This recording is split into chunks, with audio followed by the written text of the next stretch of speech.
Gromit is over the bullshit.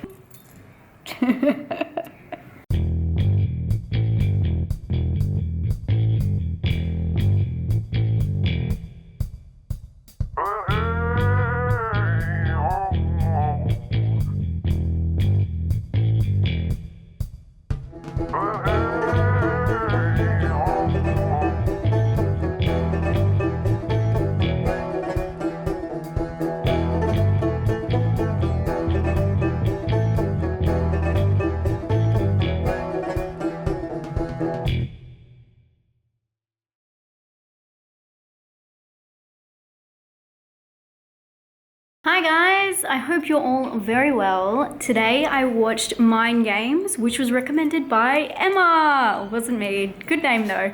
I can't believe that's your name on YouTube. That's pretty lucky.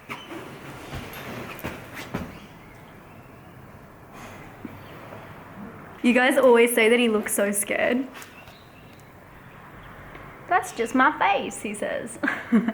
I watched Mind Games. I have an issue with talking about this film because anything can give it away, and I accidentally Googled the movie because I had it down to buy it off YouTube. It's one of the YouTube ones you can buy, and when I looked at it, it said other films similar, and it said a certain word that gives away the whole film. So the whole film, I knew what was happening, and I was just kind of waiting for it. Is this boring to you? Beautiful. So that was an issue for me. But I will say I did enjoy the change up, kind of the decade of this, because I just watched Rabid, and then watching this, it's like mid 2000s kind of horror, and this is the horror that really got me hooked. And the main guy, he's very much Chad Michael Murray lookalike, so it was definitely channeling those years for me. But it does kind of go downhill very fast. The film is actually about a bunch of people who, like friends and couples, who go to this remote location to like have a camping trip, and then weird stuff starts happening once they find this underground mine. My issue with the film is because of the reveal of the subject matter. I'm trying to be real careful with my words. They concentrated too much on the little aspects and trying to be clever instead of huge plot holes in the film. So that was definitely an issue I found, and I don't know if it was ruined because I knew what was going on the whole time, but I just wasn't a huge fan, I have to say. But I did enjoy it to the point that it was just a movie to kind of pass the time, but it wasn't like I wanted it to be over super fast, so it was fine. I will say that there was one major flaw other than the plot holes. The character called Rose, she's a psychic and she is annoying as fuck, and I don't even think it's the actor.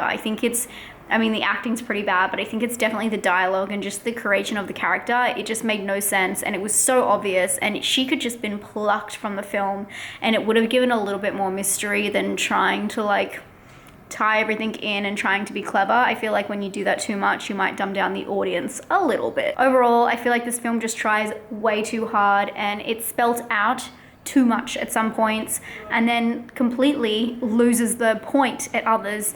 So for that, I'm gonna have to give it a 5. It is worth it, I guess, but an issue I found with this film again is when you try and buy it online to watch, you can only buy it in full, you can't rent it. So you're looking at paying $15, no matter where you are, to just watch this film, which I'm never gonna watch it again, so now I have it. Anyway, that is how I felt about Mind Games. Thanks, Emma. It's actually quite funny that your name is Emma when you know I'm just gonna keep my mouth shut, but you know what I mean. Anyway, I hope you guys enjoyed today. Sorry it was a little bit of a lackluster one. I think that's 2 5s in a row. Yeah, 2 5s in a row. Hopefully tomorrow we'll find something better, because Gromit is over the bullshit. I love you guys so much, and I'll talk to you then. Bye.